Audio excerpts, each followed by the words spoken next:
बिस्मिल्लाहिर्रहमानिर्रहीम। सुबह शाम अल्लाह की तस्बीह बयान करो। तस्बीह पढ़ने से अल्लाह सुब्हाना ताला तकदीर को बदल देता है। जैसा कि यूनुस अलैहिस्सलाम के बारे में अल्लाह सुब्हाना ताला का इरशाद है, अगर यूनुस अलैहिस्सलाम तस्बीह पढ़ने वालों में से न होते तो क़यामत तक मछली के पेट में पड़े रहते। हज़रत यूनुस अलैहिस्सलाम ने कौन सी तस्बीह पढ़ी थी? ला इलाहा इल्ला अंता सुब्हानका इन्नी कुन्तु मिनज़ ज़ालिमीन।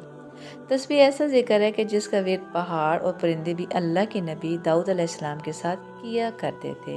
अल्लाह सुब्हाना ताला का कुरान पाक में इरशाद है, दाऊद अलैहिस्सलाम के साथ हमने पहाड़ों और परिंदों को मुसख्खर कर दिया था जो तस्बीह करते थे। तस्बीह कायनात की सारी मखलूक़ात का ज़िक्र है। तस्बीह कायनात की सारी मखलूक़ात का ज़िक्र है। अल्लाह के नबी ज़करिया अलैहिस्सलाम जब अपने मेहराब से निकले तो अपनी कौम को तस्बीह पढ़ने का हुक्म दिया।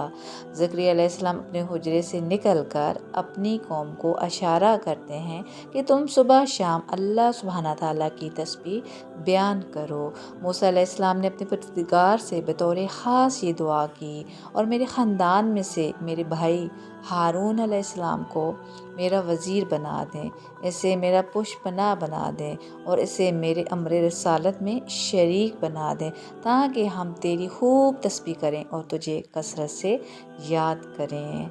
तस्बीह नफ्सियाती राहत और इत्मीनान का बायस है। कुरान पाक में अल्लाह सुब्हानहू तआला इरशाद फरमाते हैं, और अपने परवरदिगार की तस्बीह और तारीफ़ बयान करते रहे, सूरज निकलने से पहले और उसके डूबने से पहले, रात के मुख्तलिफ वक्तों में भी और दिन के हिस्सों में भी तस्बीह करते रहे। बहुत मुमकिन है कि तू राज़ी हो जा। इस आयत करीमा के दिन की तमाम घड़ियों में, तुलुए आफ्ताब से पहले, ग़ुरूब आफ्ताब से पहले, रात के औक़ात में, दिन के शुरू में और दिन के आखिर में, अलगर्ज़ दिन का कोई भी हिस्सा बाकी नहीं बचा है कि जिसमें तस्बीह पढ़ने का हुक्म ना दिया गया हो। यानी कोई भी हिस्सा नहीं बचा दिन का कि जिसमें तस्बीह का हुक्म ना दिया गया हो, क्योंकि इस आयत करीमा में रज़ा से दुनिया आखिरत दोनों की रज़ा मकसूद है। सीने की तंगी के लिए इलाज और दिलों की तमाम बीमारियों के लिए शिफा है, और बिलाशुबा यकीनन हम जानते हैं कि आपका सीना इससे तंग होता है जो वो कहते हैं। बस अपने रब की हम के साथ तस्बीह बयान करें और सजदा करने वालों में शामिल हो जाएं। ये दुनिया हमेशा तस्बीह की सदा से गूंजती है।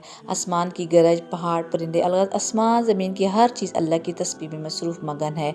और ये बात है कि हम इंसानों को इन सारी मखलूक़ात की तस्बीह तारीफ़ का शऊर व इदराक नहीं होता। ए हमारे रब, यकीनन तेरी ज़ात पाक और लायक तारीफ़ है।